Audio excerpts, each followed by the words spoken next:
Good morning. I hope you've had a chance to review the assignment sheet for the Miss Knightley scenario.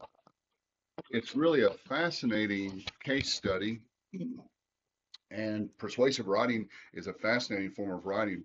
Persuasion is one of the oldest forms of rhetoric, and the ancient Greeks thought of it as an art form. We'll be using some of the tenets of persuasive writing and persuasive speaking in order to convince our audience of our position. There's only two topics here.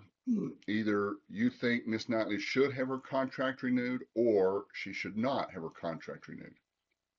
Now, I need you to keep a couple of things in mind because it's real easy to make big mistakes on this. A really big mistake would be to commit a fallacy, which is an error in logic or reasoning, by saying she'll sue us, or we should fire her, or we can't fire her. Suing is not a likely outcome.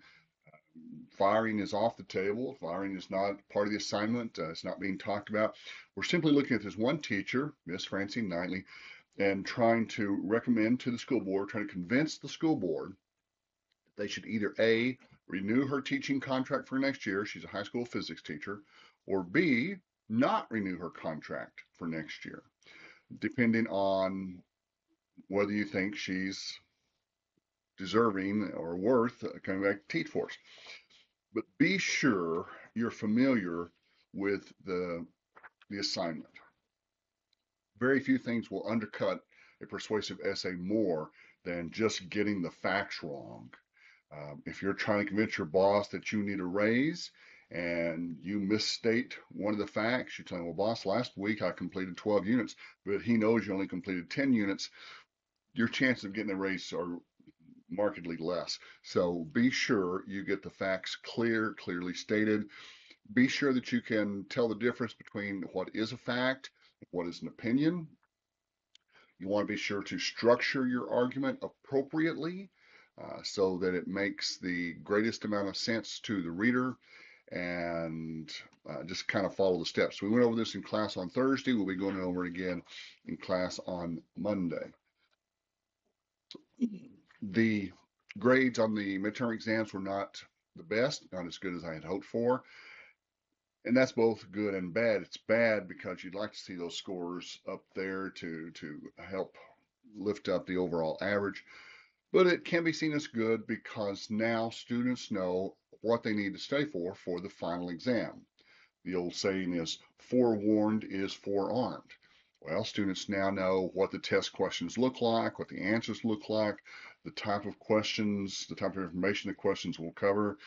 I was kind of surprised, but in doing an item analysis, I found that most students missed questions over grammar. Well, that wasn't a surprise, but there were a lot of grammar questions missed, and there were a lot of questions missed over the short stories.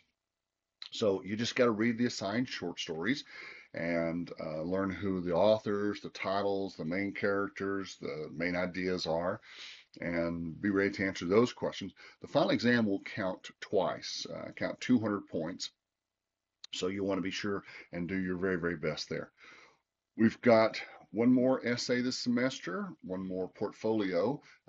Your IGT for the persuasive essay, the IGT is due week 11, whichever is your last day of class during week 11. The rough drafts are due week 12, and then the final draft. We pushed it back as far as we could, but Tuesday, December 2nd. Now, I know that normally these things are due on Thursday, and discussions are due Sunday. But we had to make this one due on Tuesday simply in order to give me time to grade it, because Tuesday, December 2nd is the last week of class. And so in order to get those things in and get them graded, I have to have a couple of days. Well, longer than that. But anyway, look over the assignment sheet, look over the PowerPoints I've posted, review this video a couple times if you need to, and let me know whatever questions you have. Drop me an email. My email address is jfly@southplains.college.edu. Thanks. I'll see you then.